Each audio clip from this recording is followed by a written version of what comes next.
Bydd dros 100 o lefydd ychwanegol yn cael eu creu mewn ysgolion cynradd Cymraeg yng Nghaerdydd bob blwyddyn am y 3 blynedd nesaf. Ac ar ôl bod yn feirniadol yn gynharach eleni o gynlluniau'r cyngor ar gyfer addysg Gymraeg yn y brifddinas, mae'r mudiad rhieni dros addysg Gymraeg bellach wedi plesio. Owain Evans, sy yma yn y stiwdio i ddweud mwy, Owain. Rodri, diolch. Siomedig iawn, dyna ddisgrifiad rhieni dros addysg Gymraeg o ddrafft cynta Cyngor Caerdydd o'i gynllun strategol addysg Gymraeg. Mae bob sir yn gorfod paratoi cynlluniau fel hyn i ddangos i bod nhw'n ymateb i'r galw am addysg Gymraeg. Ac mae'r cynlluniau yma wedyn yn cael eu cymeradwyo gan Weinidog Addysg Cymru.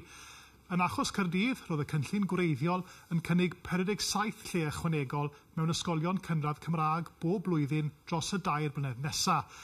Felly chi'n sôn fan hyn am 2 le ychwanegol mewn un ysgol, 15 mewn ysgol arall, ac yna dosbarth cyfan mewn ysgol newydd yn ardal Grangetown ym mis Medi 2017, sef lle i 30 o blant. Doedd rhag a rhai o aelodau eraill y fforwm addysg lleol ddim yn hapus â'r cynllun. Felly bu'n rhaid i Gyngor Caerdydd ail-edrych ar y strategaeth. Felly dyma'r cynllun diweddara. 107 o lefydd ychwanegol bob blwyddyn dros y 2 blynedd nesaf, ac o bosib hyd at 15 lle ar ben hynny, os bydd plant yn rhoi'r gorau i deithio dros y ffin o Rhondda Cynon Taf i Ysgol Gwaelod y Garth. Bydd na 30 o lefydd ychwanegol yn ardal Splot ac Adamsdown, lle yn ôl rhag mae hyd at 10 o blant y flwyddyn yn methu a chael lle yn yr Ysgol Gymraeg leol.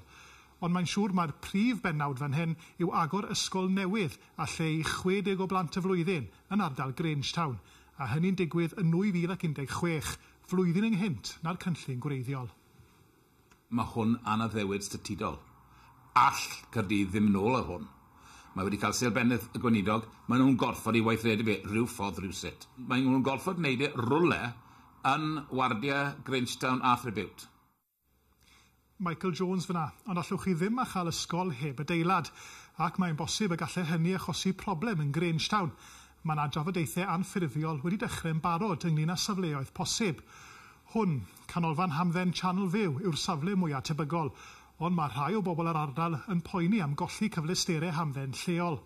Ymgyrch tag sydd wedi bod yn ymgyrchu dros Ysgol Gymraeg yn Grangetown, a dyma oedd eu hymateb nhw i'r newyddion am yr ysgol newydd.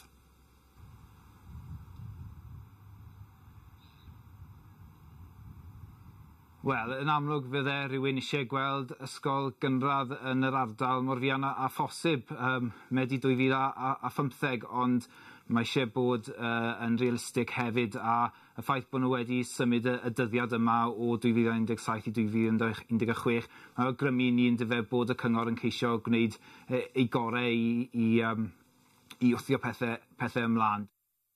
Hugh Williams o ymgyrch tag. Nawr, yn ôl rhieni dros addysg Cymraeg, mae'r galw am lefydd mewn ysgolion Cymraeg yn y brifddinas wedi cynyddu 6% bob blwyddyn rhwng y flwyddyn 2000 a 2012.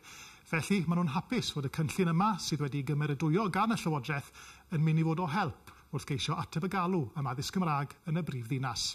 Rodri. Owain, diolch.